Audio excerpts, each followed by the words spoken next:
So I just wanted to thank everybody. I'm doing a quick video saying that thank you all. I've been watching the 48 hours, 48-hour remix, the interrogations day 1 and day 2, and of course parts of the trial. But I just want to thank everyone. Thank you to Catherine R. for giving me the name of the psychologist. Thank you to everybody else for all your comments. Wonderful. John White, thank you very much.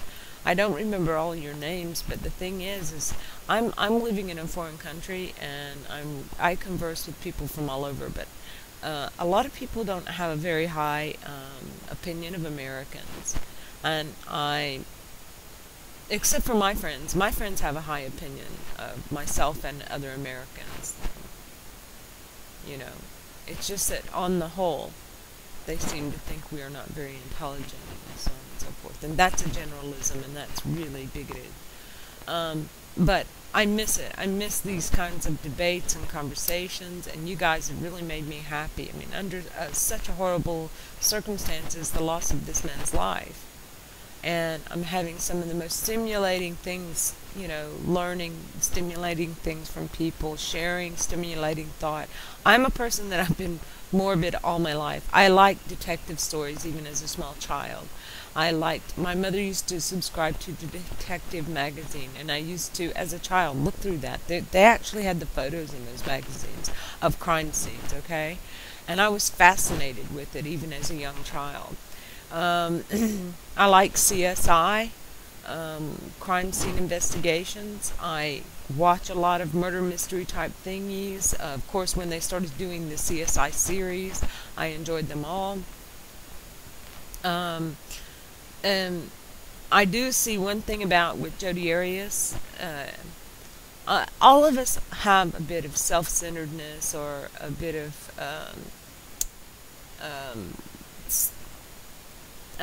narcissism, sociopathic behavior, but we don't live there, you know. we might visit those not phobias, we might visit those different things, but we don't live there. I think a well-rounded personality knows what to feed in themselves and what not to feed, and apparently she lives in a very rich, illusionary life. But I do believe she's telling the sequence events through all of this, that she shot him, but not in self-defense. That's a truth and a lie. She had the gun jammed because I believe she tried to shoot him again, not the claim that the intruders were trying to shoot her and the gun jammed. I believe after that she totally freaks out and she has to find another weapon, i.e. the knife. I don't believe that it was used in the sex play. I believe she retrieved it from the kitchen and she returned it there in the washing machine as per her testimony. I do believe after retrieving the knife, he is in the center of the bathroom, perhaps even pulling up on the sink. She begins her attack. He tries to defend. She stabs him in the chest and she slits his throat. And perhaps she slit his throat after he goes down from the stabbing to the chest, because that was quite deep. There's blood now all over the floor in the bathroom, just everywhere. His handprints are on the floor in the blood. It would show too much traffic of what the person was trying to defend themselves. Another reason why she didn't just haul ass out of there. Her blood was there too. She had to somehow wash it away. Trying to get him back to the shower. Someone pointed out he weighed 189 pounds. Believe me, if you're determined to kill somebody and you are that pumped up and you've done all of those things, you still have quite a bit of adrenaline, and you are going to try to get him back into that shower as quickly as possible. I believe she was alone when she did it. No other evidence points to another intruder of any kind. And again, I just believe she's telling the truth through all these lies. But boy, how much do you have to look and watch out and listen over and over again to her testimonies and her interviews, enough to piece this together. But now, in doing this, I understand why the gas cans are showing premeditation and intent and determination.